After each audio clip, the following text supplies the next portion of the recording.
mbokk yu baax yi safoo di seetaan seen chaîne Le Message TV ñoo ngi leen di nuyu di leen ziyaara tey nag xam naa ñu doxantu woon ñëw ci benn dispensaire boo nga xamante ni privé la mu nekk dispensaire Major Dieye nekk fii ci Guédiawaye ci côté école Nansène tey nag ma seet si woon leen bëggoon seq ak ñoom benn waxtaan rawatina ci sama médecin bu am solo bi nga xam ne fii laa ko fekk su ko defee rek xam naa ma bàyyi ko moom mu présenté wu aussi tamit nuyoo. bon asalaamaaleykum monsieur Moustapha Kane Le Messager TV donc je vous présente mes sincères salutations. Je vous dis la bienvenue dans la structure privée Major Dieye. Donc je me présente, je m'appelle Younous Ndongo, je suis infirmier diplômé d'État. Donc je suis aussi le responsable du cabinet Major Dieye. Donc ici c'est le cabinet privé Major Dieye. Donc c'est un dispensaire privé. On reçoit aussi beaucoup de malades. Surtout cette période du Ramadan est un peu calme quand même par rapport aux autres périodes, parce que si vous venez ici vous trouvez beaucoup de patients, mais aujourd'hui vous êtes venu ici, c'est un peu calme quoi. Donc c'est aussi l'effet du Ramadan. Donc je voudrais savoir aussi qu'est-ce que vous vouliez savoir comme messager sur le domaine de la santé, sur les avantages de la santé ou bien les avantages du jeûne par rapport à la santé. Donc je vous laisse vous poser des questions, comme ça on va en discuter quoi, Inch'Allah. Merci beaucoup docteur mooy tey jii nii maa ngi lay dalal ci Le Message TV ñu nekk ci mois de Ramadan muy weer boo nga xam ni dañu gis ni mu amee aspect ci côté jaamu yàlla bi, mais surtout noonu la amee tamit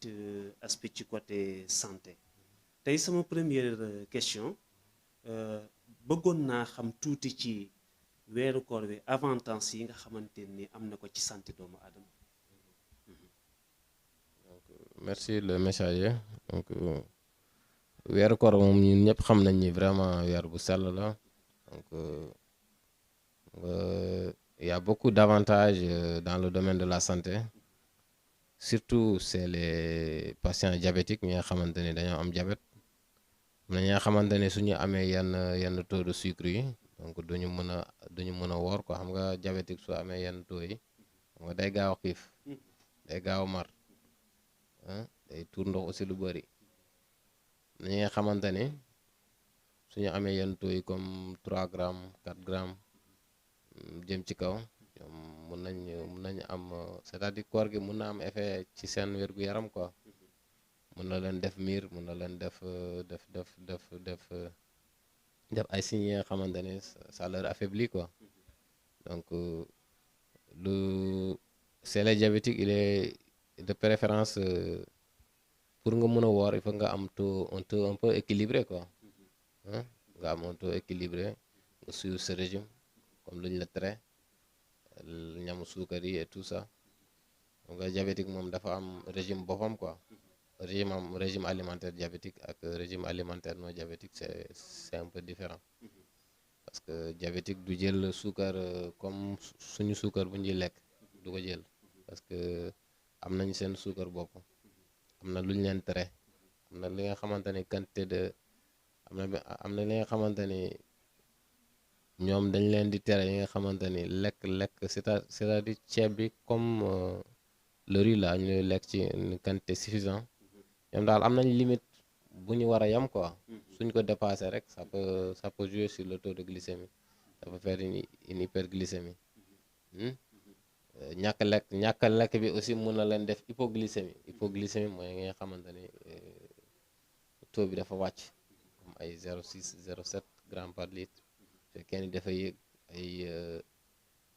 1 gramme 1 gramme à partir de 1 gramme 27 1 gramme 27 1 gramme 50 ba 2 grammes là on parle de diabète. Donc si tu n'es pas diabétique, donc le taux normal c'est de 0,70 à 1,10, de préférence de 0,70 à 1,20. Donc soo dépassé foofu rek donc tu entres dans la fourchette des diabétiques. Donc boobu mooy hyperglycémie. Hypoglycémie c'est à partir de 0,6 grammes par litre, gramme par décilitre. Donc xam nañ ni koor moom soo wooree di nga am souplesse, di nga am vraiment dina yokk lu bëri ci sa yaram quoi. nga maladie yi nga xamante ni yu bëri ci lekk yi lay jógee, surtout les 3 repas matin midi soir nga lekk. Mais yor koor vraiment ça donne un équilibre sanitaire quoi. Ça donne un équilibre sanitaire, surtout c'est les patients diabétiques yi nga xamante ni aussi dañoo am tension, ça va régulariser leur tension. nga tension xorom la bañ. Tension xorom la bañ. Tension normale bi c'est à partir on le déchiffre à partir de 12,8. À partir de 14,9 on peut parler d'une hypertension artérielle. Si la tension artérielle est comprise entre 14,9, si ça dépasse les 14,9, 15,9, 16, on parle d'hypertension artérielle. On parle d'hypotension artérielle, mais mooy li nga xamante ni tension buy wàcc à partir de 10, 17. Il y a 2 chiffres quoi. benn boobu mooy minima, benn bi mooy maximum. Le chiffre minimal mooy nekk ci kaw, le chiffre maximal mooy nekk ci suuf. ñaar chiffres yëpp léegi hypotension moom c'est à partir de 10 jëm ci suuf quoi. ñi nga xamante ni dañoo am hypotension dañ des fois les signes hypotension ak hypertension c'est les mêmes signes quoi. Des fois da ngay am ay céphalée, vertige, acouphène, flou visuel, fatigue à l'effort. ñi nga xamante ni bopp buy metti, bët yi di lëndëm, bët yi du fulu, ngay gaaw a sonn, nopp yi di riir.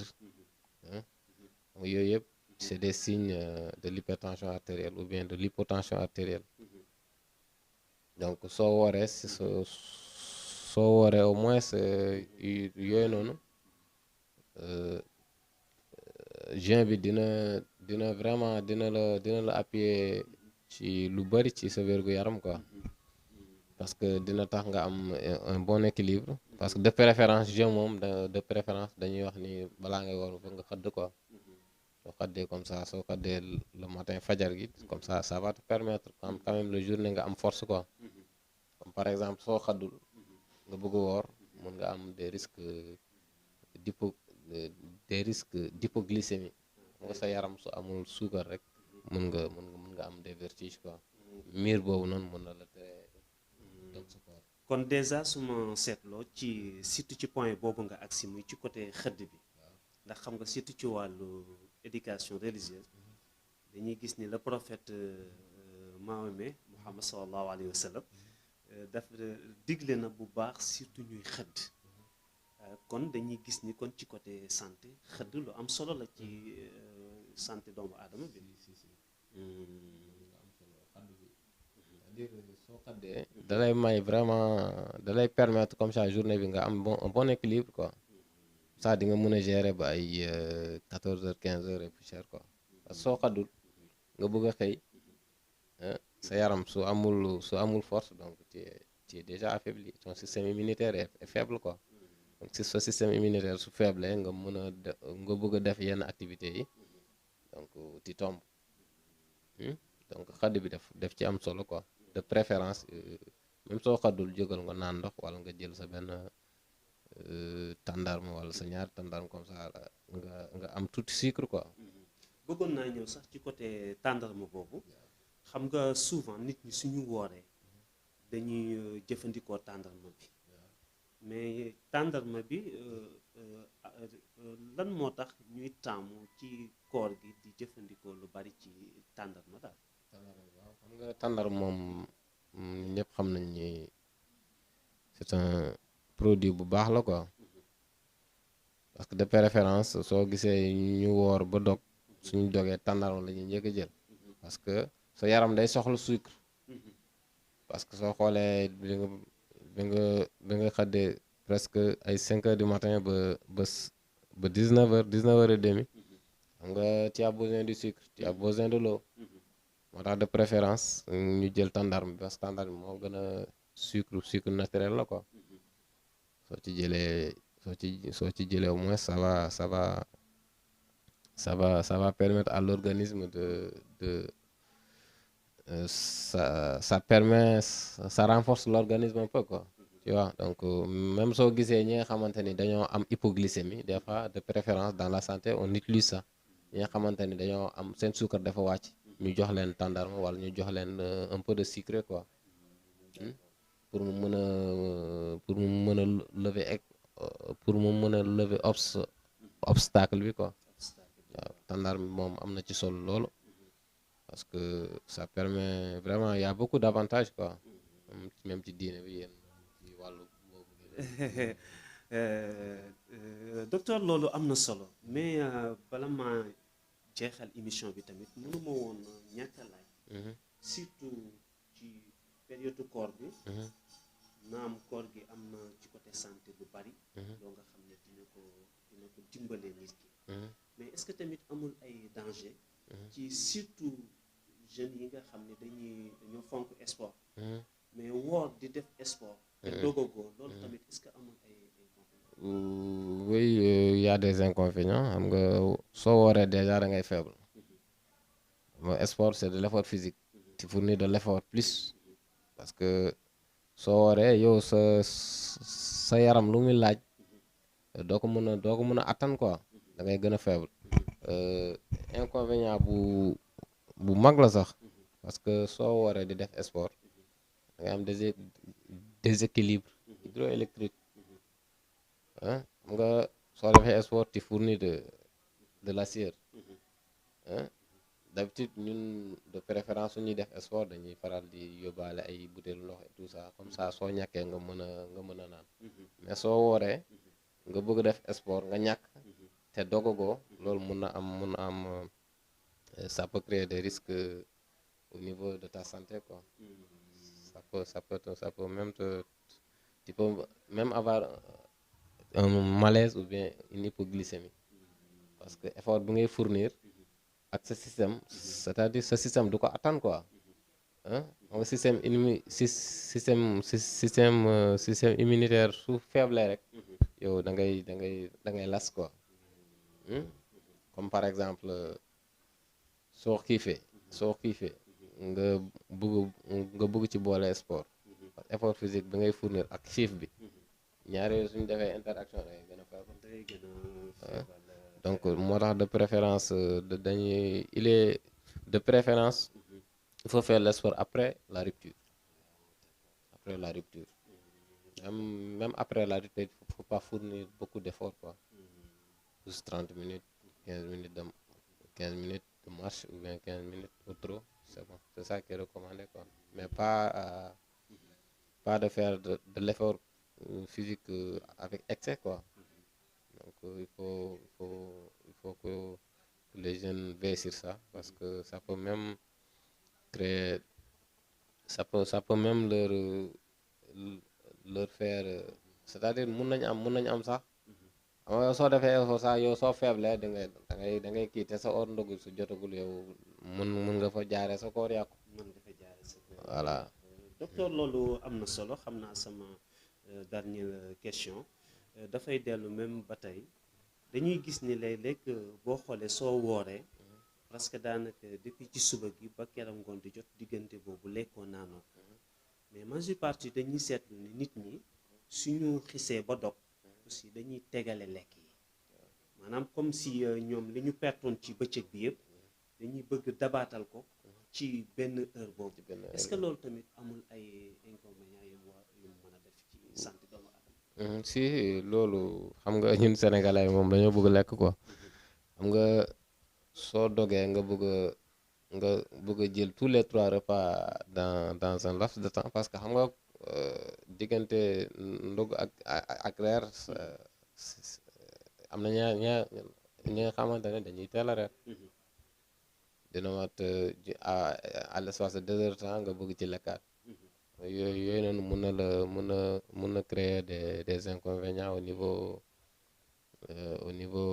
de ton corps quoi. mën nga fa amee ballonnement nga amee une indigestion parce que ce système digestif du mën a digérer lépp. lekk yi su tegloo ci biir bi aussi il y aura pas un bon fonctionnement digestif. c'est ça moo tax koor gi des fois da ngay gis ñu bëri il y a beaucoup de gens qui ont des problèmes sanitaires par exemple des problèmes au niveau abdominal quoi. ñi nga xamante ne dañu am seere dañu am ballonnement ñi nga xamante ni dañu am ulcère aussi mu xoos seen estomac. yooyu yëpp mën na lekk bu bëri bi moom mën na la indil yeneen jafe-jafe quoi surtout côté digestion bi quoi. mën na la indigérer mën na la def colopathie bi nga xamante ne ngay seere nga lekk yi soo xoolee lépp pat la soo xoolee soo dogee mburu ngay lekk après ñu tegal la ceeb bi aussi pat la sooy xëdd aussi am na ñi nga xamante ni pat aussi lañuy xëdd yooyu yëpp soo ko boolee ci nuit bi loolu ton système ne pourra pas digérer comme il le faut. yooyu mooy créer des fois des inconvénients comme la colopathie le ballonnement abdominal l'indigestion les ulcères gastriques yi c'est vrai xam nga ñun dañoo am habitude di lekk vraiment des aliments épicés nga xamante ni kaani ak yooyu noonu ñi nga xamante ni dañoo am ulcère gastrique loolu mun na xoos seen estomac donc de préférence il faut manger équilibré. Il faut aussi boire beaucoup d'eau parce que les pertes hydroélectriques yi nga am ci journée bi il faut nga jëm ko compenser quoi. même soo ko mënul naan ci guddi gi mais quand même nga essayer compenser perte bi nga pertoon ci journée bi. de préférence nga lekk ba suur naan lekk bu limité quoi. mais nga bëgg tegle ñetti lekk yëpp nga bëgg ko lekk à l'espace de 4 heures de temps ou bien de 2 heures de temps loolu mën na la indi yeneen jafe-jafe ci sa système sanitaire quoi. D'accord docteur xam naa li ñu amoon ci waxtu parce que jeex na maa ngi lay jaajëfal nag bu baax vraiment ci disponible bi nga disponible aussi pour répondre li nga xamante ni moom mooy suñuy question xam naa rek kon ma bàyyi la nga tàggatoo mais balaa tàggatoo bi tamit bëggoon naa xam ndax ñëw naa fii ci dispensaire bi aussi gis naa ngeen def ko ay cellules bëggoon naa xam maanaam yan façon maladie ngeen di faj ci côté boobu noonu daal. Oui, monsieur le messager, merci quand même pour la visite. Vraiment, ça a été vraiment un plaisir de partager avec vous. Donc, lii tamit yombul quoi. Donc, je vous encourage sur ce lancer-là parce que c'est pas évident. Durant le mois de Ramadan, tu fais des activités importantes, des messages importants parce que ci weeru koor ngay mën a vraiment attirer les gens vers à avoir des bons comportements surtout dans la religion surtout dans leur système de vie dans leur comportement parce que gis nañ ni seen téléfiction yi télévision yi nga soo dogee ba pare ay sketch ngay seetaan donc genre émission yi c'est très important nit ñi mën a xam vraiment mën a xam vraiment l'importance du jeûne par rapport à leur système de santé l'importance du jeûne par rapport à leur religion l'importance du jeûne par rapport à leur vie quotidienne donc maa ngi lay encourager ci côté boobu donc message bu may def rek laaj nga ma léegi cabinet bi donc maa ngi profité di jaale sama major bu fi nekkoon moo fi nekkoon vraiment je suis son assistant maa ko remplacé fi maa ngi koy ñaanal aussi moom fu mu tëdd yàlla defal ko ci fa tawfeex yàlla xaaree ko àjjana donc le cabinet est structuré de fi mooy bureau consultation bi salle benn mooy salle d'observation bi salle sage-femme la woon di salle de soins la ñi nga xamante ni suñu amee ay góom ay plaie tout ça ay piqûre fee lañ leen di fajee mais fii laay recevoir sama patient yi donc je reçois aussi diverses pathologies nga xamante ni dañoo am tension artérielle dañoo am diabète dañoo am grippe dañoo am palu les maladies tropicales quoi grippe palu ñi nga xamante ni dañoo am ulcère gastrique ñi nga xamante ni dañoo am fii daal y a beaucoup de pathologies quand même qu'on traite ici dans cette structure quoi donc c'est pas un cabinet qui a beaucoup de spécialités mais quand même c'est un dispensaire privé quoi c'est comme les postes de santé donc, il y aura un bureau de consultation il y aura un bureau de sage-femme d'État il y aura une salle d'observation mise en observation c'est soo amee malade mu sonn nga war ko defal perfusion fee nga koy entrer fee nga koy accueillir nga defal ko protocole traitement bi sa pare après nga libéré ko fee mooy salle de pharmacie su fekkee am na prescription bi nga xamante ni fii nga ko war a jënd ñu bindal la nga jënd ko fii su fekkee ni c'est pas disponible au niveau de notre pharmacie nga jënd ko ci pharmacie yu nekk alentour yi kon fii mooy bureau consultation bi waaw nii c'est l'espace où les patients doivent patienter fii en face ni c'est la pharmacie après fii nii mooy salle d'observation bi salle pansement et les injections là fii moom balcon bi la pour maladies fu ñuy toog et tout ça donc fi nga jàkkaarloo mooy pharmacie bi waaw mooy pharmacie bi fii nii mooy salle d'observation bi quoi nga jëlaale image rek salle d'observation bi kii moo géré salle d'observation. Asalaamaaleykum man la Jules Diédhiou may nekk assistant docteur Ndongo maa géré salle d'observation et en salle de soins et je suis son assistant et on est super, on est joyeux c'est notre patron, c'est lui le patron donc malheureusement en temps de carême on n'a pas beaucoup de patients mais c'est comme ça, on gère comme ça donc merci beaucoup. bismillah ñu ngi nuyu chaîne Le Message TV waa di leen nuyu bu baax di leen ziar di leen baalu àq te di leen baal àq waa fii ñun ñu ngi ci dispensaire privé bi au Major Dieye mais le chef c'est le Ndongo ah le salle de soins c'est monsieur Diédhiou qui est là-bas et le salle d'observation moi je suis le gestionnaire en même temps la pharmacienne waaw ñu ngi fii daal dans notre poste ensemble la même famille hein on est toujours la même waaye ñun tam ñu ngi lay jaajëfal bu baax a baax macha allah fii daal on est toujours là les accueils sont très bons ici mais daal on est ensemble daal. maa ngi lay jaajëfal bu baax mbégte rek aussi ak contentement laa ci am parce que ak surprise bi nga ma def aussi donc je m'étais pas préparé à ça donc vraiment merci beaucoup je vous remercie et je vous encourage aussi quoi. Merci. Merci docteur kon yéen ñi nga xam ni yéen a doon seetaan seen chaîne Le Message TV tey loolu la ñu leen andiloon surtout ci thème bi dellu ci woon ci Ramadan ak ci côté santé bi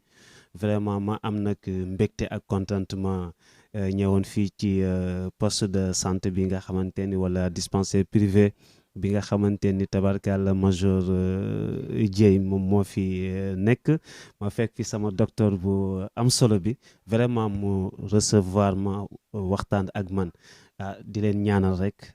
métier bi tabarkàlla fi ngeen ci bëgg a àgg yéen a ko xam yàlla na gën a kawe seen njorto kon xam naa rek ñu joxaat la dig daje incha allah ba beneen yoon ci seen chaîne Le Message TV wasalaamaaleykum wa rahmatullahi taala wa barakaatu. Merci beaucoup jaajëf.